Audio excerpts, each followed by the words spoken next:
and welcome today to our penultimate session in James. We've got this one and one more to do, and then we've been through the whole of the book. And James, as always, is really practical, and he's going to be practical again today. And some of these things are quite challenging to hear, but I think that they will do us good. And so here's the passage out of James 5. It says, "Be patient then until the Lord's coming. See how the farmer waits for the land to yield its valuable crop, and how patient he is for the autumn and spring rains. You too be patient and stand firm, because the Lord's coming is near. Don't grumble against each other, brothers, or you will be judged. The judge is standing at the door." As an example of patience in the face of suffering, take the prophets who spoke in the name of the Lord. As you know, we considered blessed those who have persevered. You've heard of Job's perseverance and have seen what the Lord finally brought about. The Lord is full of compassion and mercy. So James has stuff to say about patience, and he has stuff to say about suffering. And those two things are probably inextricably linked, really. And the thing is that to grasp this and to understand it and to be able to walk through our Christian lives without being blown apart every 5 minutes, I guess that we need to accept that we really do have an unrealistic view of suffering, especially in our society and our culture at this time. We do not expect to suffer. We expect everything to be okay. And that is really counter to most of history. To most of history in this country. You know, it wasn't many years ago that people would just expect that life would be hard. But we've grown into these unrealistic expectations, I guess, that life isn't going to be hard. And then when life does turn out to be hard, and we do turn out to be suffering, we find that hard to take.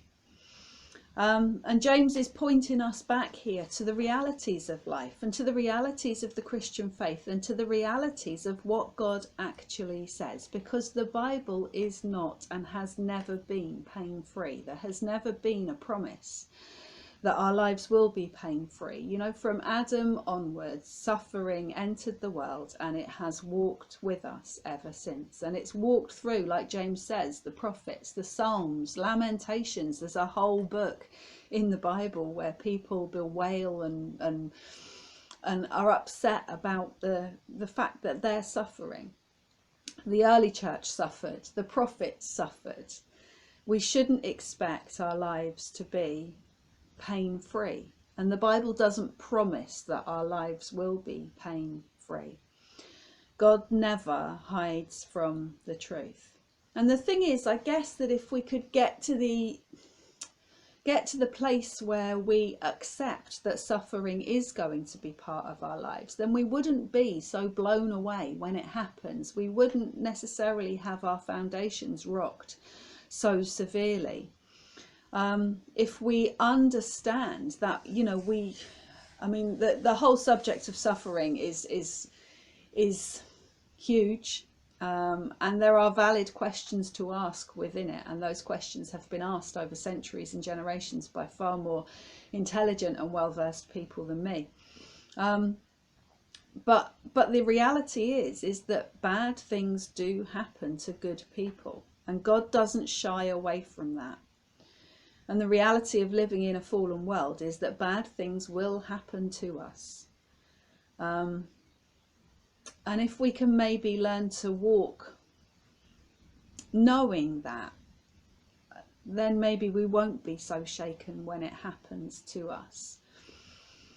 And out of this suffering, James says that we need to learn patience, because the reality is most of the time the miracle isn't going to happen. You know, miracles are called miracles because they are rare. Most of the time, in the natural order of things, in the way God put this world together, the miracle isn't going to happen. And the suffering is going to maybe continue. And therefore we need to learn patience. And maybe we need to learn patience as well in our situations of suffering when we can't hear God speaking to us, or where we don't see God intervene. And they are really challenging, because we expect that God will speak to us. We expect that God will intervene. We don't see why he doesn't act. But again, you read the Bible and you look at the length of history over which God has formed us and shaped us and directed us and been in control of us.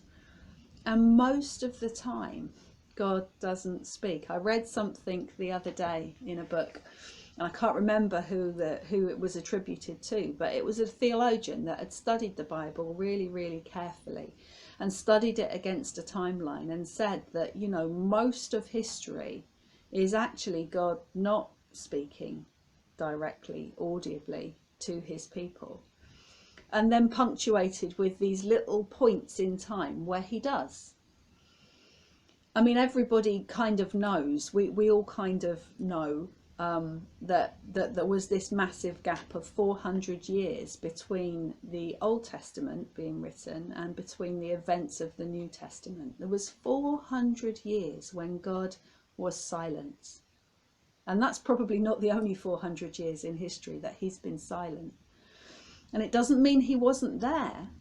It just means he was silent. You imagine if God hadn't spoken to any of us for 400 years. That was when, I looked it up, it was when George I was on the throne of England in the 1720s.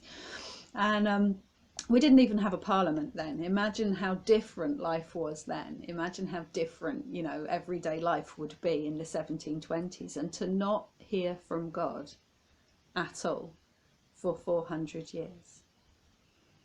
Maybe we need to come to an acceptance that maybe God won't choose to speak necessarily into our suffering in any way other than he has done already, which is to accept that is the case, that we are going to suffer, and that we need to learn to be patient in that.